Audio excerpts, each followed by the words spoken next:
Welcome to we've done a lot online as New Brunswick Adoption Foundation. This is our first official webinar, and we're totally thrilled by how many people are interested, and also the mix of people.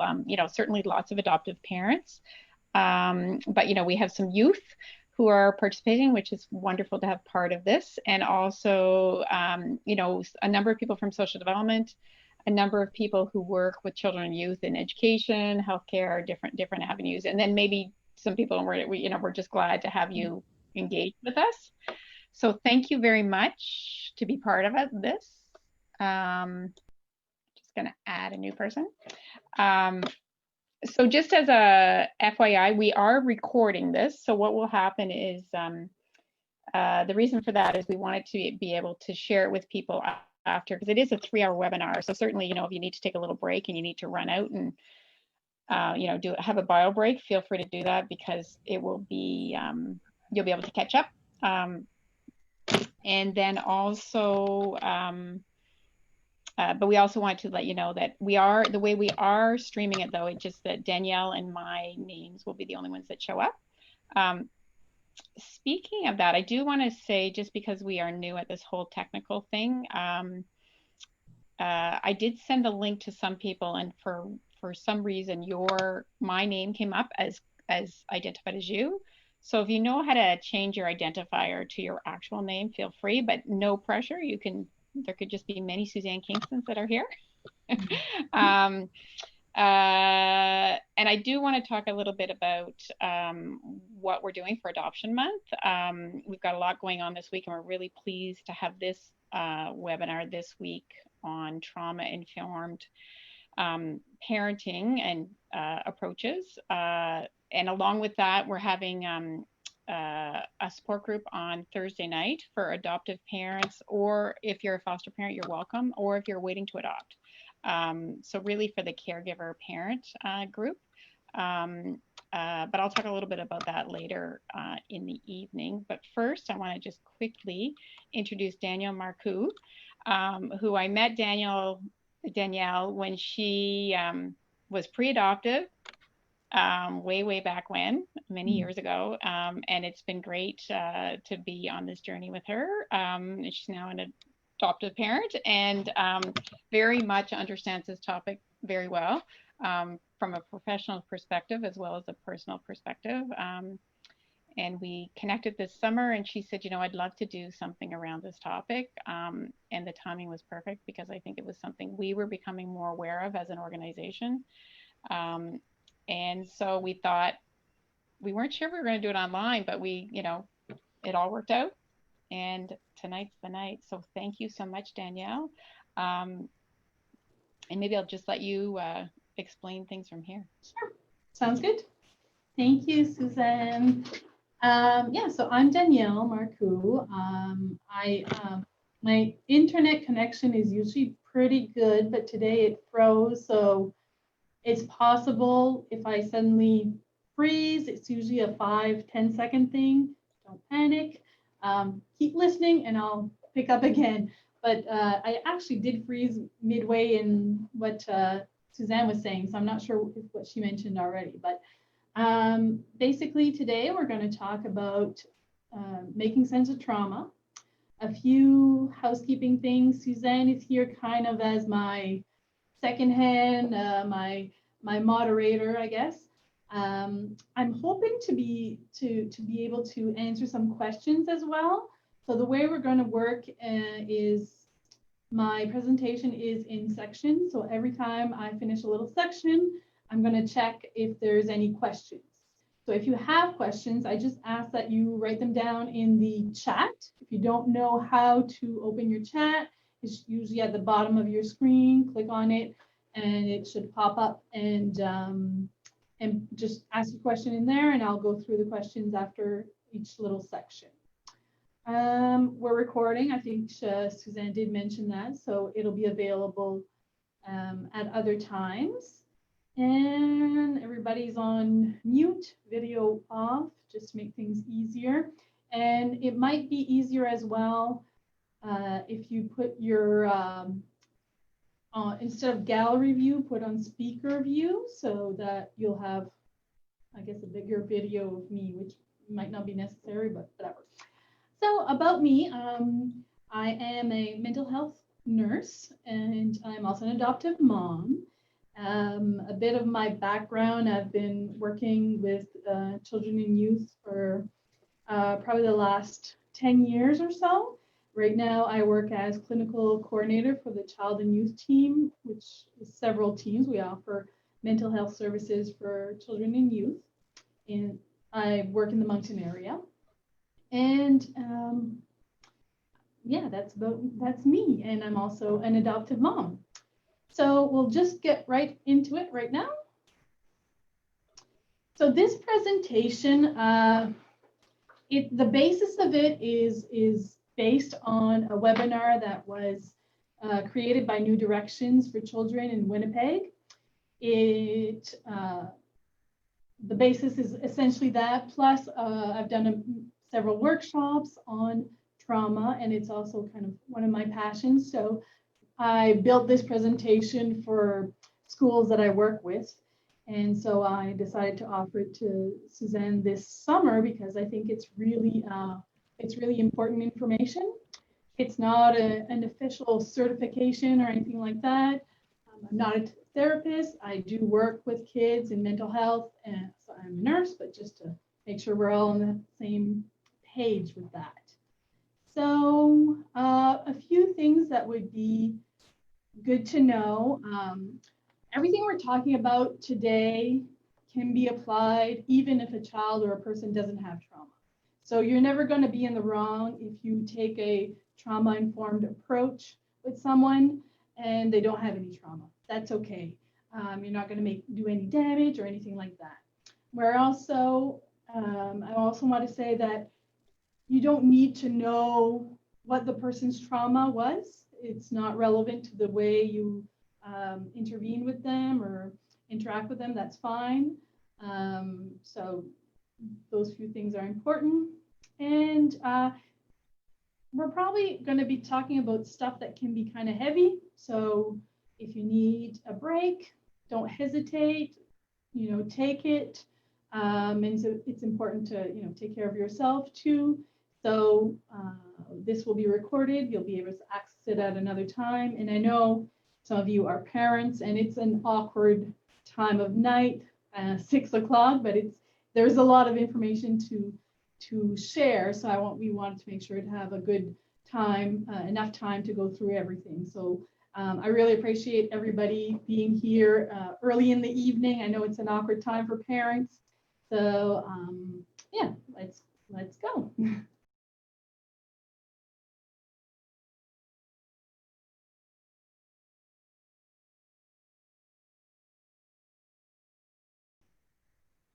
So what's the point of this presentation? Essentially, I'm hoping to encourage people to have a better understanding of the impact of trauma on children and youth and on adults as well, because trauma is something that you live with your entire life. Doesn't just affect children and youth, but affects everyone. I'm hoping to explain a bit the principles of trauma-informed care.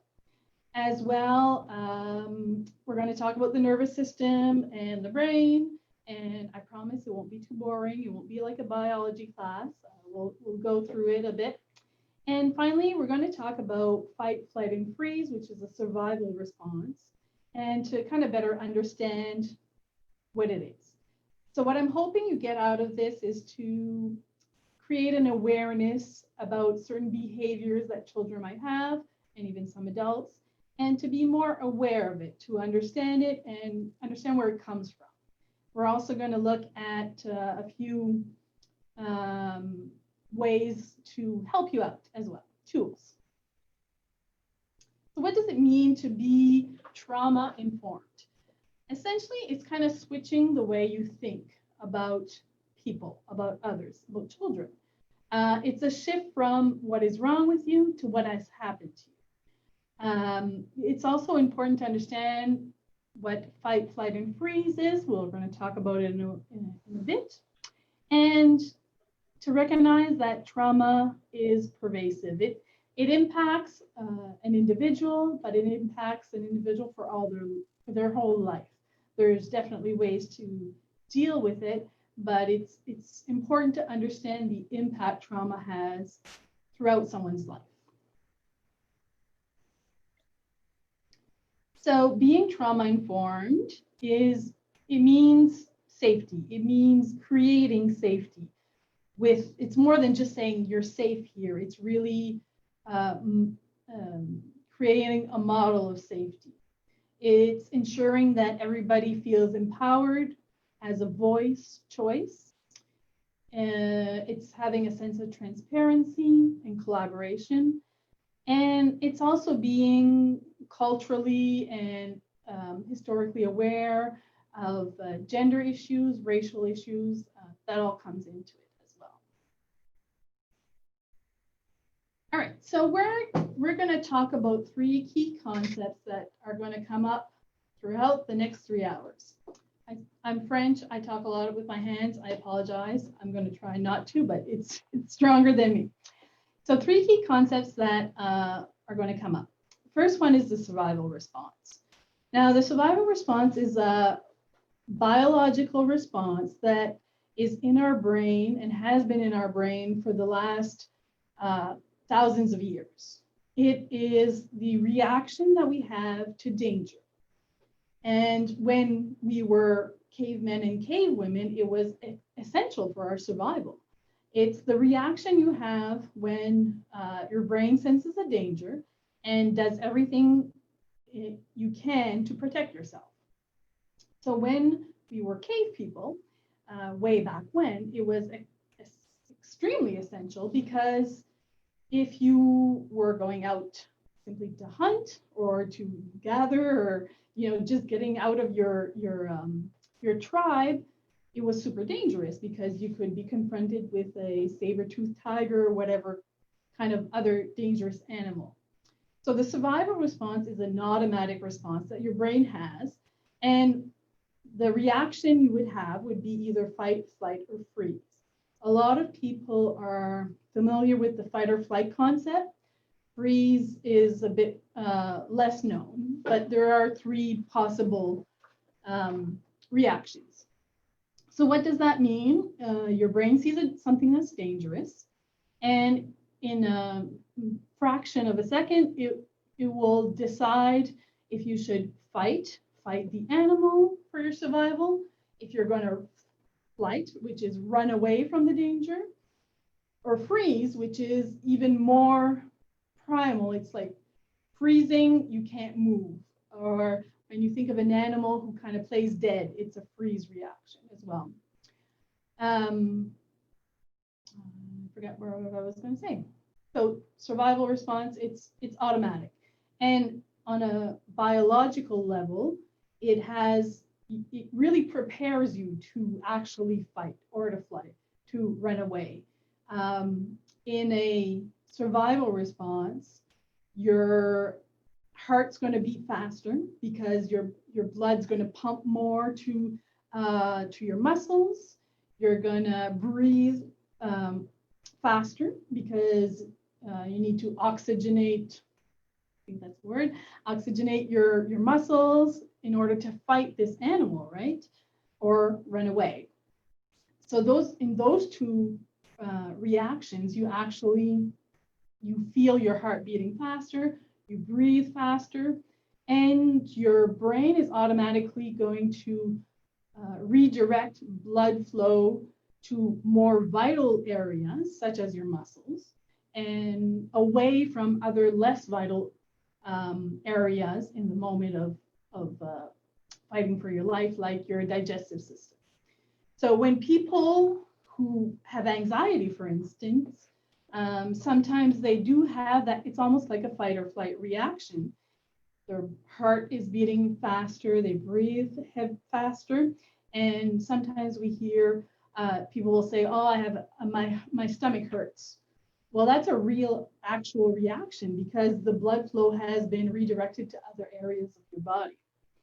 When we explain the fight, flight, or freeze response to children, we use animals. So the fight would be like the lion who's ready to fight to defend his territory.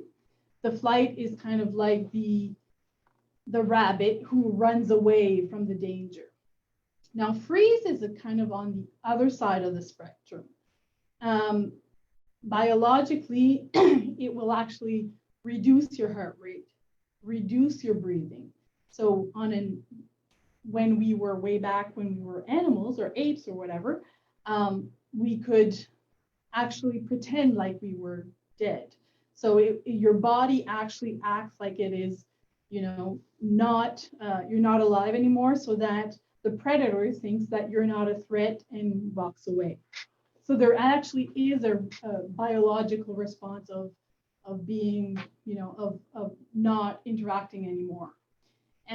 For freeze, we think of a deer, a deer that's caught in the headlights, which will just stop and not move because there's a danger. And with freeze as well, when we think of, sometimes we hear people who have been through something that's very scary. Let's say they witness a house on fire, and they didn't do anything. They didn't run into the house to save someone. And their reaction is, I don't understand. Why didn't I do anything? Why didn't I help that person who was in danger?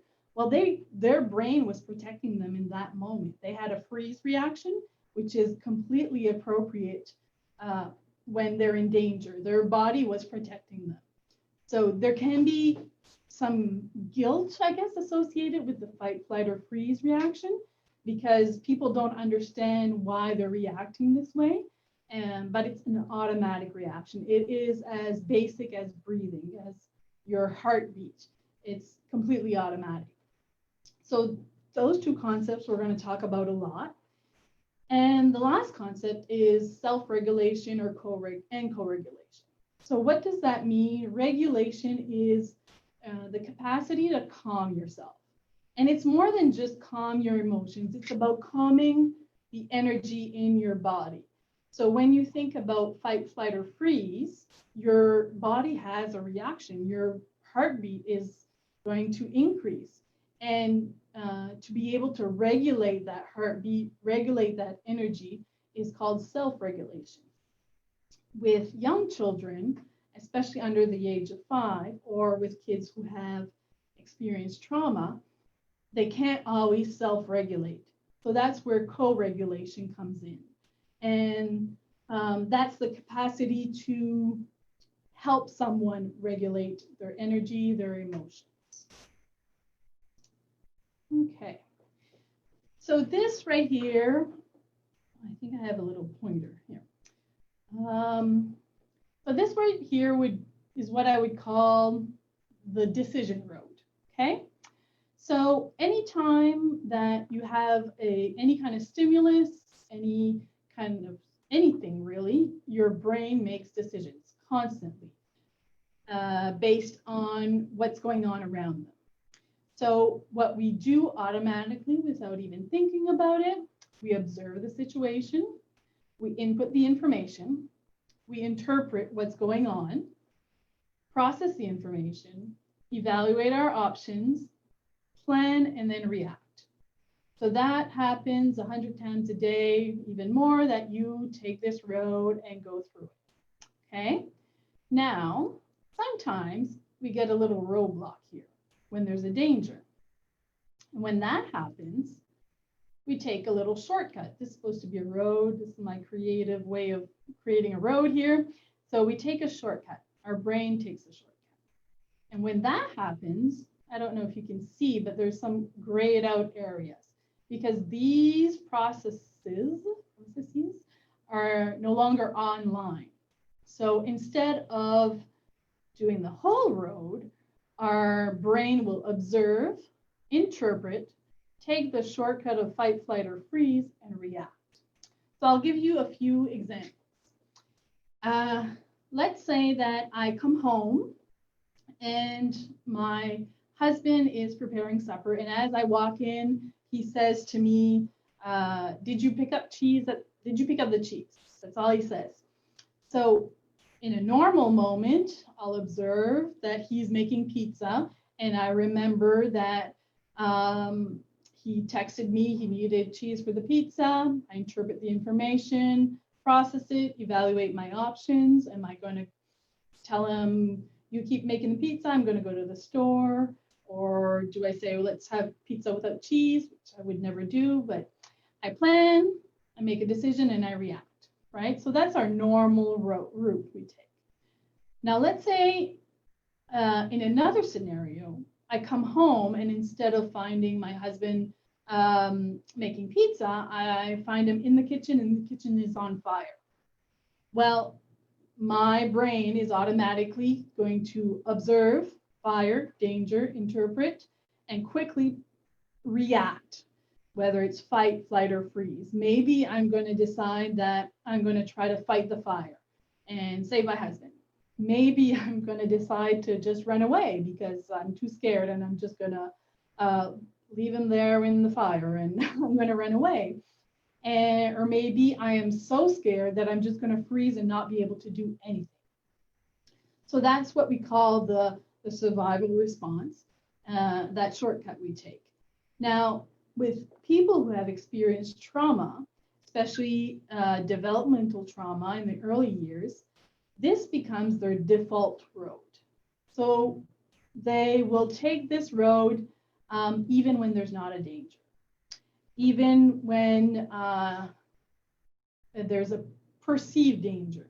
And sometimes the issue of danger can be quite large, can be quite, can be several things. For instance, a kid has trouble with math, and that morning he gets into class and teacher says, pop quiz. Now, that's not a danger, right? It's logically, it's not a danger. But this kid has been through trauma, so his default mode is this shortcut. So he observes math, danger, I don't know how to do this, and automatically the child has a fight, flight, or freeze response. And perhaps acts out, will, fight in an aggressive way or throw the paper over. What is this? I don't like this homework, and react strongly because that's the road that his brain is used to taking. When you think about kids who have been abused or have witnessed domestic violence, they become very good at taking that default road because they had no choice. They had to take that road often in their life. And the more that they take that road, the better they become at it. So maybe in their young life, they never learned how to read, but they became really, really good at protecting themselves, at not being in danger. So it's not, it's they did what they needed to do in order to survive, right? And their brain is programmed in a way that that's what they needed to do, and now it's their default. All right. So I'm just going to stop for a second, see if we have any questions. I don't see any. Oh, okay. I see. Okay, we'll keep going. Oh, no, I don't know how to get back. All right. Okay. All right, so what is trauma? What does that mean? Trauma. I'm just gonna make sure, sorry, technical issues here. Okay, that'll be good. All right. So trauma is basically when you are extremely scared. So it's something that scares you immensely. And we all have events that surpass our emotional or physical or spiritual capacity to cope. And those events can be traumatizing.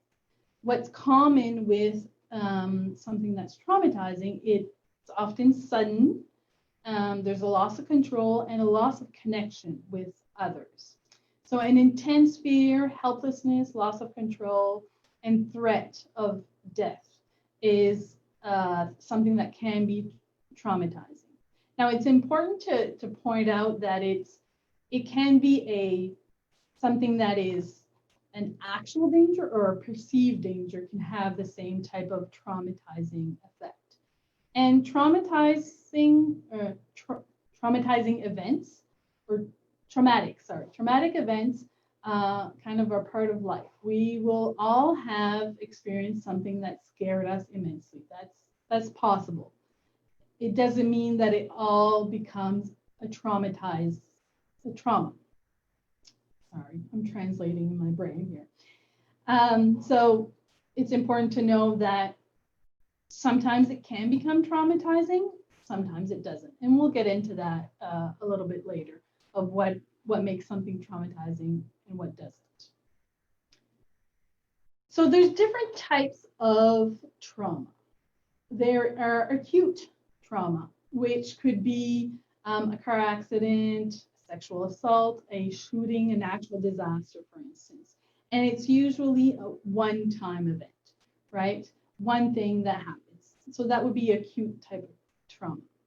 The second type is chronic trauma. So this happens over time for a long period of time. Physical, sexual abuse, emotional, verbal abuse, exposure to domestic violence, community violence. Racial discrimination can also be a type of trauma.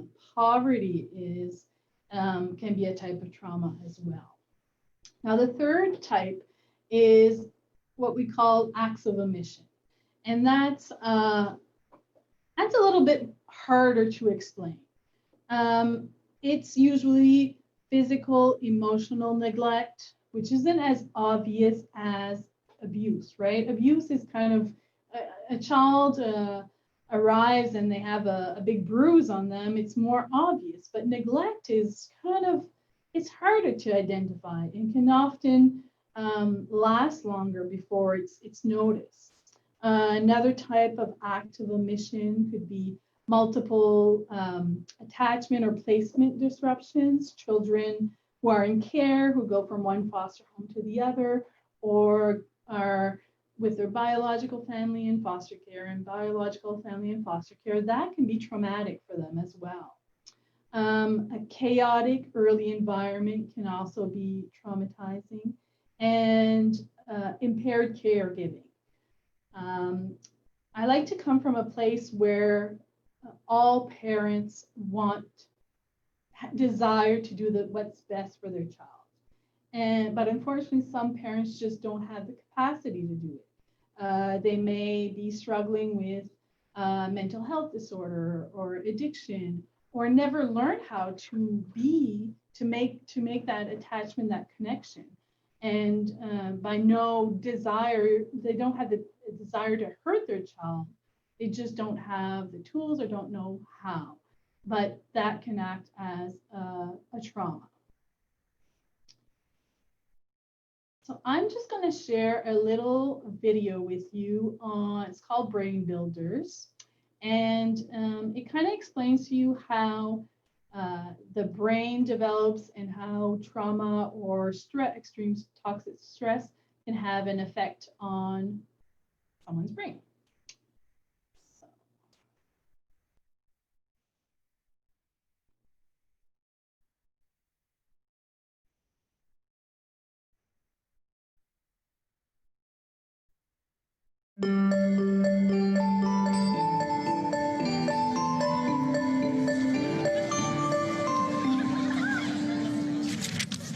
Science tells us that the experiences we have in the first years of our lives actually affect the physical architecture of the developing brain. This means that brains aren't just born, they're also built over time based on our experiences. Just as a house needs a sturdy foundation to support the walls and roof, a brain needs a good base to support all future development. Positive interactions between young children and their caregivers literally build the architecture of the developing brain. Building a sturdy foundation in the earliest years provides a good base for a lifetime of good mental function and better overall health. So just how is a solid brain foundation built and maintained in a developing child?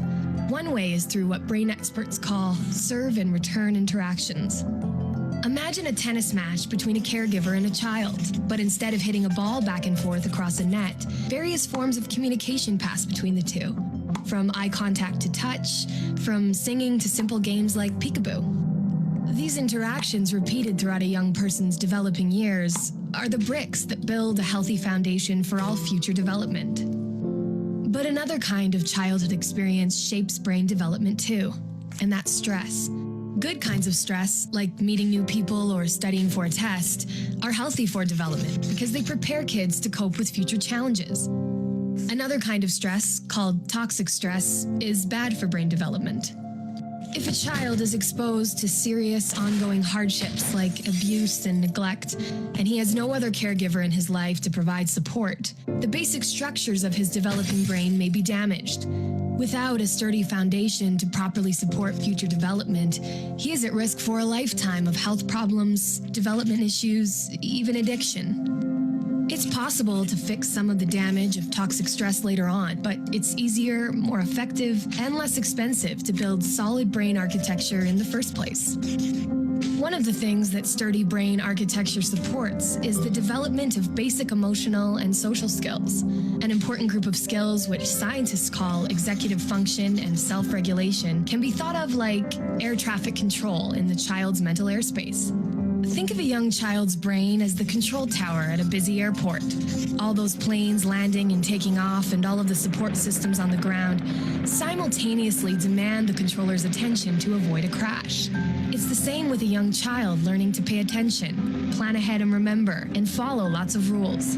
Like all of us, kids have to react to things happening in the world around them, while also dealing with worries, temptations, and obligations on their minds.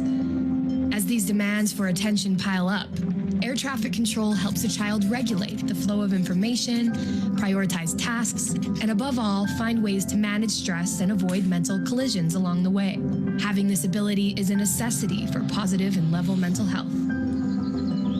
Developing effective air traffic control, overcoming toxic stress, and building solid brain architecture are things kids can't do on their own. And since strong societies are made up of healthy, contributing individuals, it's up to us as a community to make sure all young people have the kinds of nurturing experiences they need for positive development. To build better futures, we need to build better brains.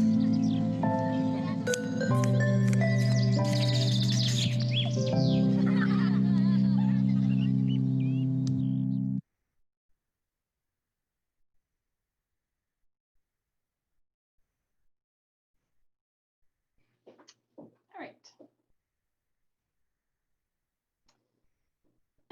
So it's important to understand that there's a difference between complex trauma, chronic trauma, or developmental trauma, which are all terms that we use to describe, and PTSD. What we're talking about in this webinar today is complex trauma.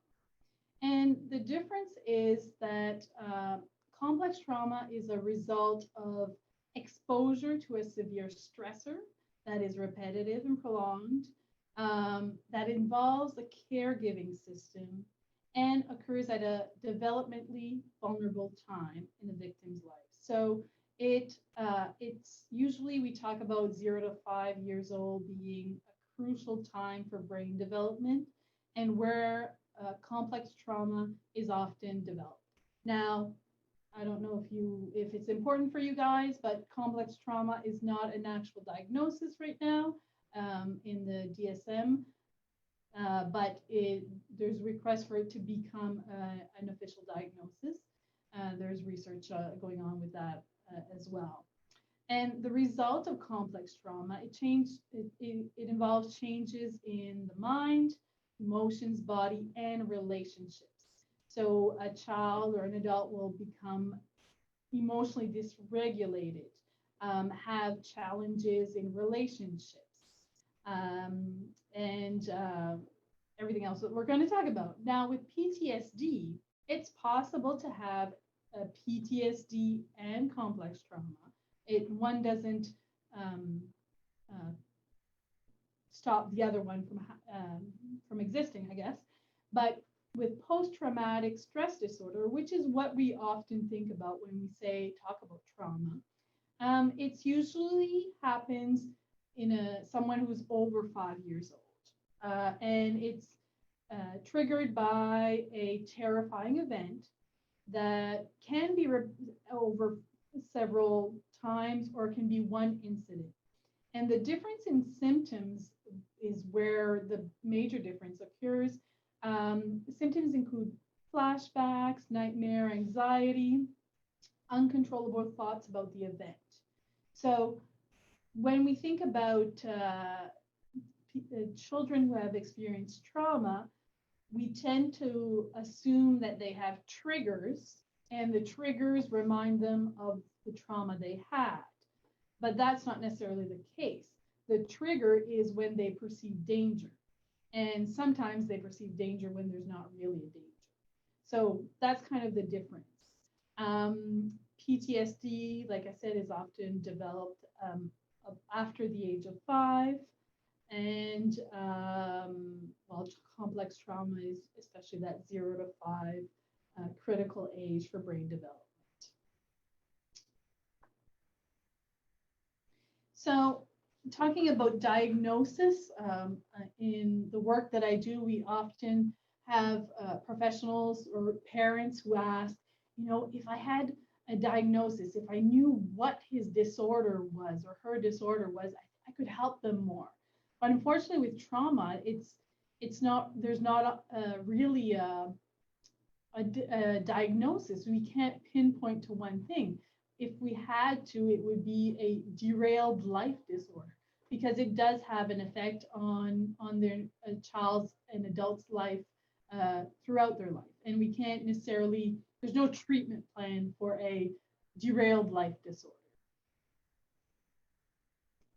So when we talk about trauma, what makes an event become a trauma or not a trauma, I guess. So it depends on a few factors. So in here we have a little diagram of trauma. This is the event. The person will experience an intense fear, a sense of helplessness, loss of control. So that can happen, one thing. And the reaction will be a fight, flight, or freeze. And if they are not able to self-regulate, cannot make sense of the event. And this is often with, young children. They can't make sense of what's going on around them, and don't have connections with others. Don't have anybody that can protect them or help them work through the trauma, the experience that can become a traumatic event or a trauma. On the other side, if the person is able to make sense of the event, can perhaps find meaning in it or why it happened, can understand it, and especially that they have people who surround them that can help them work through it, can, important relationships that help them build, help them work through it essentially, that has a better chance of not becoming a trauma. And when a traumatic event becomes a trauma, it's like the brain doesn't realize that the danger is in the past. It will see the danger in other areas. I'll give you an example from my own life. As a nurse, I used to work, prior to this job, I worked in the children and youth psychiatric unit at the hospital. And at one point, we had a child who was very aggressive and probably in a fight-flight reaction.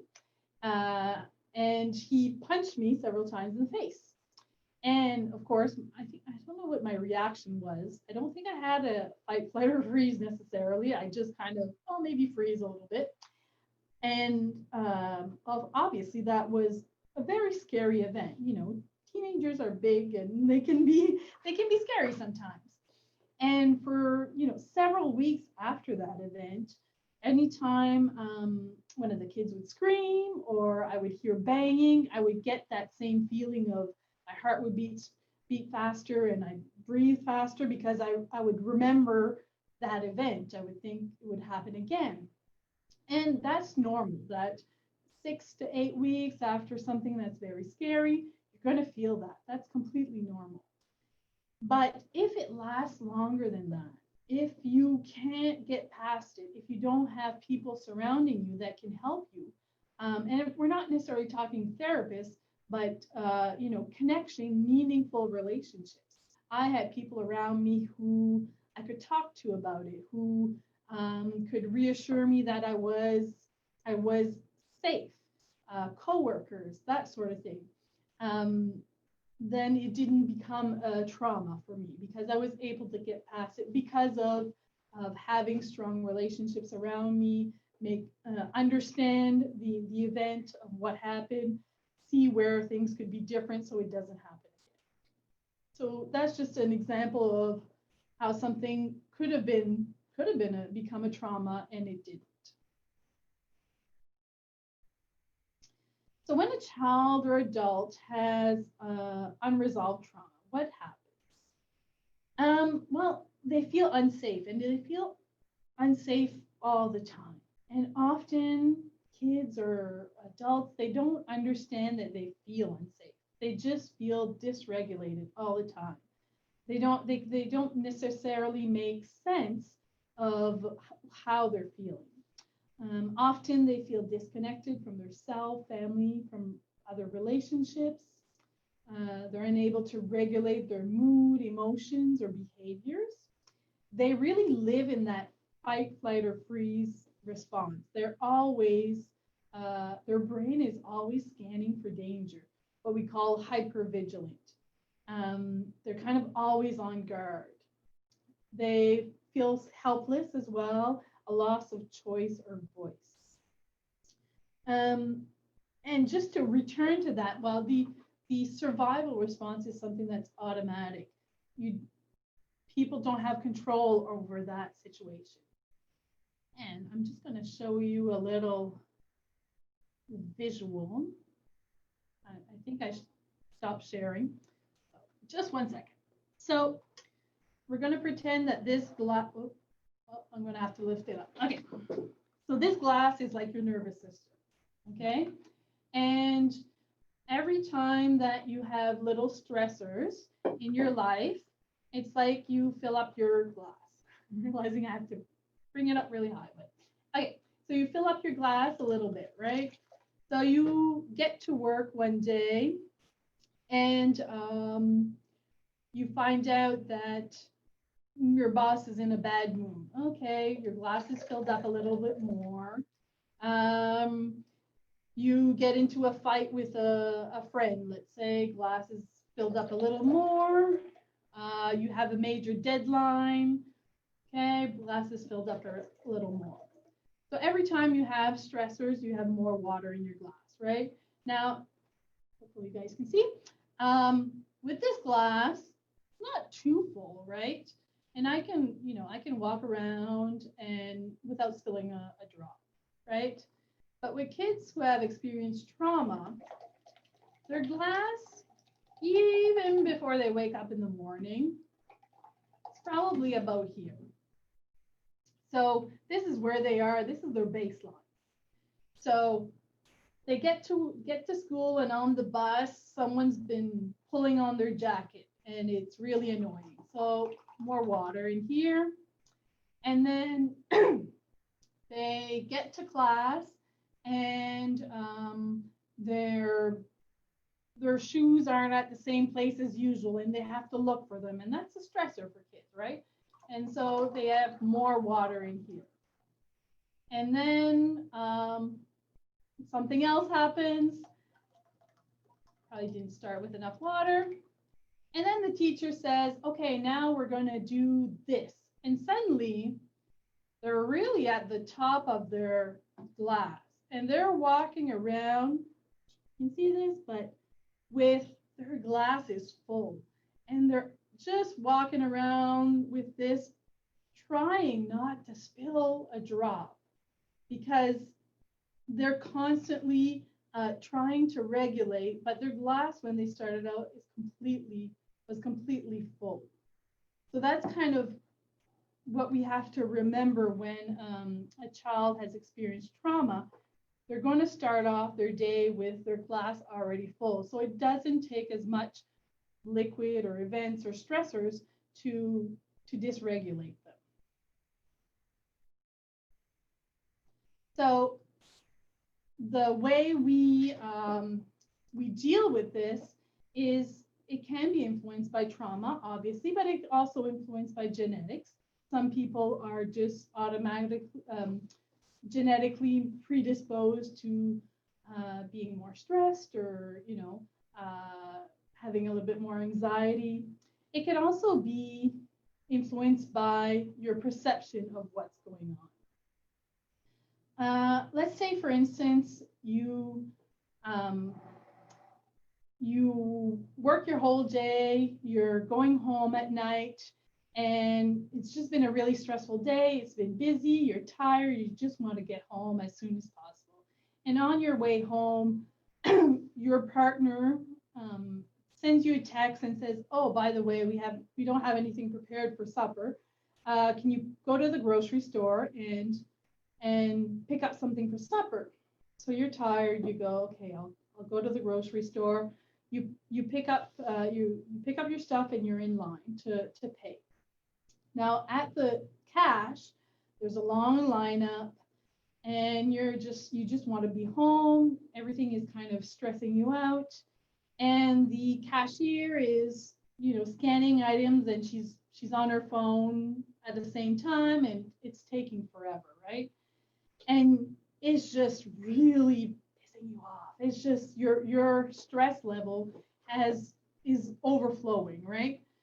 Now imagine it's a Saturday morning instead, and you having a wonderful day. You spend the morning at the spa, let's say. It's relaxing, you're feeling good, you have no stressors. You come home, you're on your way home, your partner texts you and says, "Can you pick up something for supper?" And we have nothing for supper. Okay, you go to the grocery store. You get to the grocery store, and there's that same lineup and that same cashier that's going slowly, scanning and on her phone. Well, it's not going to affect you as much because your perception of what's going on, your glass isn't as full that day in that moment. So that's important to know, that everybody has their own glass, their own nervous system with water, and depending on what's going on, something can be overwhelming for someone and the same event can be not overwhelming at another time, depending on what's going on. And now my glass is super full, so I'm going to take a drink because I don't want to spill it anywhere. Okay, I'll keep going. All right, so what's the effect of complex trauma? What is the impact that it has on children and on adults? Well, the first element that it affects is attachment. People who have experienced trauma have trouble trusting, and if you are a caregiver to someone who's been in the foster system or in care in New Brunswick or wherever, you can see that trust can be a difficult thing for them. They also have difficulty with relationships, establishing relationships. Making friends can be difficult. Oftentimes, children who have experienced trauma have difficulty reading facial expressions. So someone might seem like their perception might be that this person is mad, when in fact their facial expression is just neutral. But for them, that expression is hard to interpret because of their trauma, because of what they experience. In terms of regulation, regulating their feelings, their energy, their emotions. It can be really difficult for someone who has experienced trauma. Behavior. Children who have experienced trauma are more impulsive, aggressive, can be oppositional, self-destructing, or, you know, do we have a question? No. Okay. So when we saw the little video earlier about executive functioning and the brain, there's a question, so I just want to see if it's relevant to me or, okay. All right, not relevant to me right now. Okay. So when we saw the little video a while ago on the brain builders, we talked about executive functioning and how that control tower controls all those messages, right? And one of the messages was, I think, steal a cookie or listen, learn your ABCs. And that control tower, your brain decides what's important and what's not. Well, with kids with trauma, that impulse of stealing the cookie is harder to regulate. It's really difficult for that child to resist that urge. In terms of biology as well, people who have experienced trauma will have more medical problems. They can have a lower pain perception as well.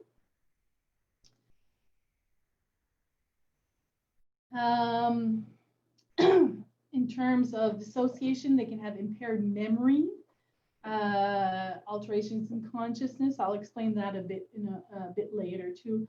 But remembering things can be difficult. In terms of cognition, so their ability to learn can be challenging. Processing information, trouble paying attention, thinking about the future and problem solving, which is a big part of executive functioning, which is a part of the brain up front here that's developed early adulthood. Kids with trauma have trouble with that. As well, they can have low self-esteem, feelings of shame, guilt, poor body image, kind of a lack of cohesive sense of self, kind of feeling that disconnect. And earlier in the presentation, when I talked about that road, that decision road, where several pieces weren't online when we're in fight, flight, or freeze mode, well, if that's your default road, and your brain isn't thinking, planning, or evaluating options, or inputting information, it makes it really hard to learn. It makes it hard to make proper decisions, right? So it's important to understand that these kids are always have that challenge, that extra challenge. Now, just gonna take a drink of water. So those with childhood trauma, depending on the type of trauma they experience, their behaviors might be different. So a child that didn't have enough attention or failure to meet basic needs, was neglected, for instance, their behavior is often going to be a need fulfillment. So often we will say, oh, she does that for attention. She's always seeking attention. She always wants me to look at her and see what she's doing. Well, maybe it's because that need wasn't fulfilled in early childhood at another time in their life. A child who was experienced a lot of danger, a lack of safety, so perhaps there was abuse or domestic violence, their behavior is going to be danger avoidance and safety seeking. So those kids will be more likely have a fight or flight reaction and tend to be maybe more aggressive. We'd say, oh, he has a behavior issues, or he's oppositional, right? But maybe that's what they learned to protect themselves. So the child's brain is asking, what do I need to do to survive? And that's what their behavior reflects. So a bit about the history of how we think about trauma and how we talk about trauma. So in the past, maybe 100 years ago, maybe not that much, we didn't talk about trauma. Trauma was just, you just didn't talk about the same way we didn't talk about emotions or feelings. It was just put in to the side, right? So at the beginning of the 20th century, or like after World War I, soldiers came back with kind of an invisible injury. Some had paralysis or stopped speaking, or they stared out into space. And we didn't talk about what happened during the war. That was kind of a taboo subject. And they were diagnosed with either shell shock or combat fatigue. And it was associated with, I think the term they used was lacking moral fiber, that you weren't resilient enough to live through a war, which to me, it's crazy. But, we just didn't talk about it. We just kind of put it on to the side, and it was not discussed. But that wasn't beneficial for people who went through the trauma. To never talk about it is not necessarily good. Now, there was a certain shift in the 70s after the Vietnam War. And in the beginning of the 80s, we wanted to talk about trauma, and we wanted to talk about it all the time. We were encouraging people, you got to talk about it. You got to talk through it. And they would have support groups for veterans who would discuss their trauma as a group. Now, these groups would often start with like maybe a dozen veterans, and each person would talk about what they went through and the trauma. And every time they talk about it, it would almost be re-traumatizing. They'd live through it every time. And one person might have had, minimal trauma, and then talking about all what the other people went through, they would be re-traumatized and increase their trauma. So often these support groups that started out with maybe 12 people would slowly dwindle to a few people. And at the time, therapists thought that it was because people weren't committed to their therapy or didn't want to get better, when really they were protecting themselves. Their brain was saying, this is a dangerous situation where I'm always talking about this trauma, and I can't go back to that because it's causing me more trauma.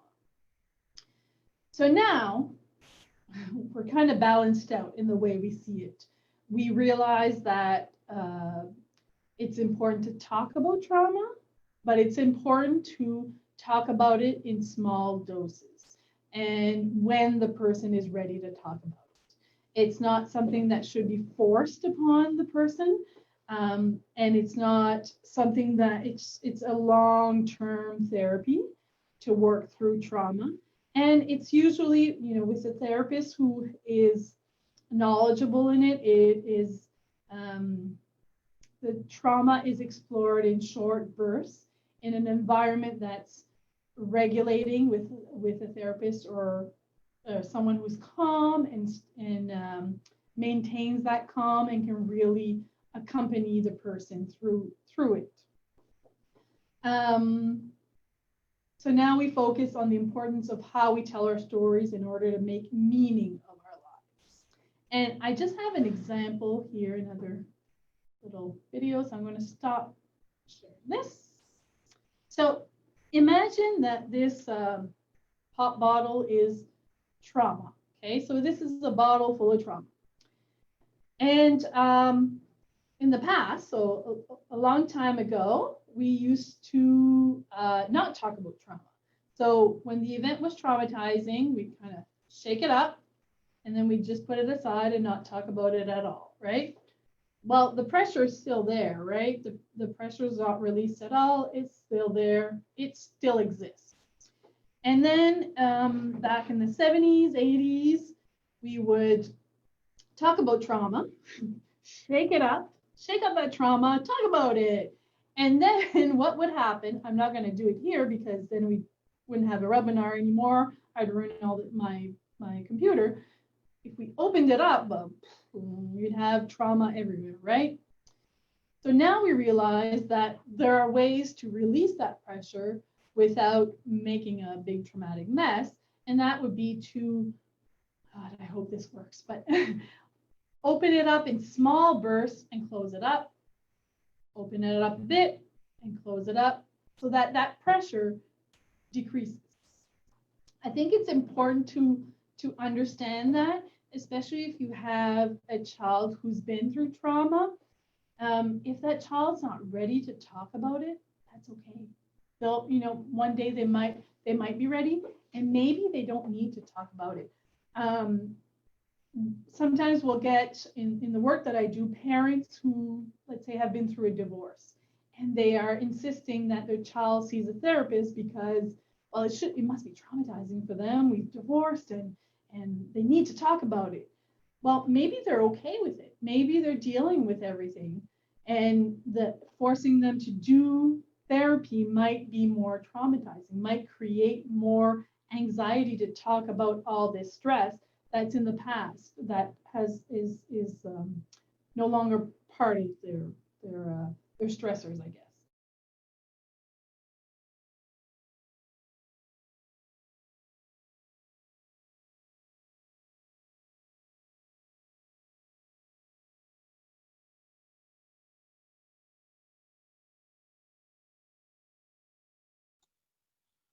Hi, I think Danielle's freezing, so we'll just take a little, we'll just wait a few minutes for her to come back online. Does anyone have any, oh, you're back. Yeah, I'm back. I noticed that. Sorry. I didn't say anything during that time. I was like, I don't think you can hear me for this second, but now I'm back. Okay. Okay, cool. All right. Okay.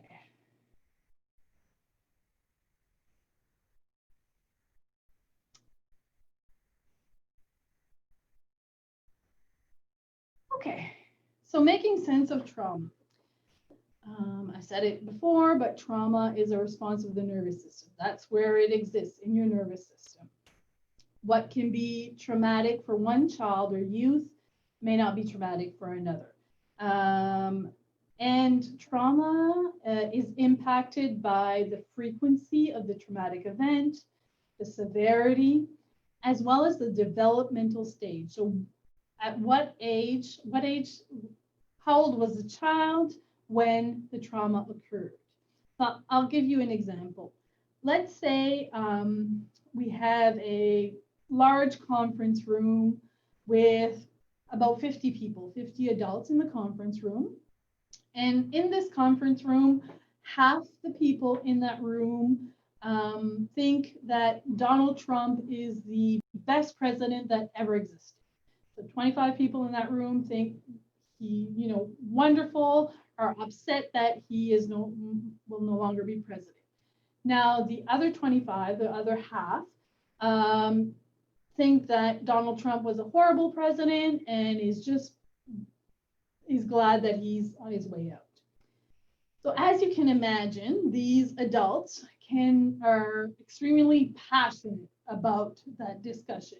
And as we see, in the news right now, might become aggressive while discussing the subject, could be yelling, maybe there's pushing. You can imagine that there's a lot of negative energy in that room. Now, imagine that in that room, we would put a newborn child, a couple of months old, in their car seat and just put that child in the middle of the room without their caretaker or parent and let them be there alone. Well, that child has no idea what's going on, only feels this incredible negative energy, hears the aggression, screaming. That event could be extremely traumatizing for that child, right? Now, in opposition, if instead of a baby, a teenager would be in that room instead. Well, the teenager might take out their camera, oh my God, I'm so old, might take out their cell phone and, film and put it on Instagram and make some sort of comment on, you know, these people are weird, probably would not be traumatized by that event, right? Because they can make sense of it. They understand that why people are mad. They can walk away and leave. They can maybe they can try to talk to people, which I don't know if that would help, but there's a difference there's a significant difference on when the trauma occurred.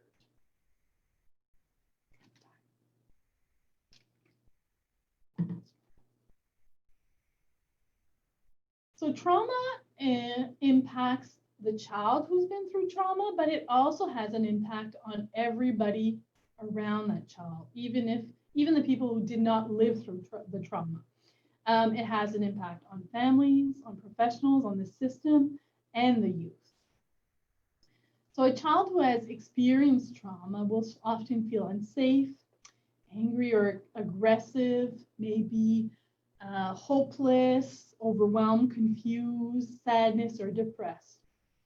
The caregiver often feels the same way, that same sense of unsafe, angry or aggressive, overwhelmed, confused, or demoralized. It's completely normal to be overwhelmed. When you're parenting a child who has experienced complex trauma, as a caregiver, it's normal to feel extreme stress or guilt or helplessness or incompetence. Oh my goodness, have I ever felt that before as a parent? And you might have a survival response as well. It's important to realize that the child is reacting in a survival response, but you might also be reacting to their reaction, right? And when overwhelmed by a child's behavior, a caregiver may overreact or underreact, or sometimes attempt to control the situation or control the child or the behavior even more. And controlling might not be the best option,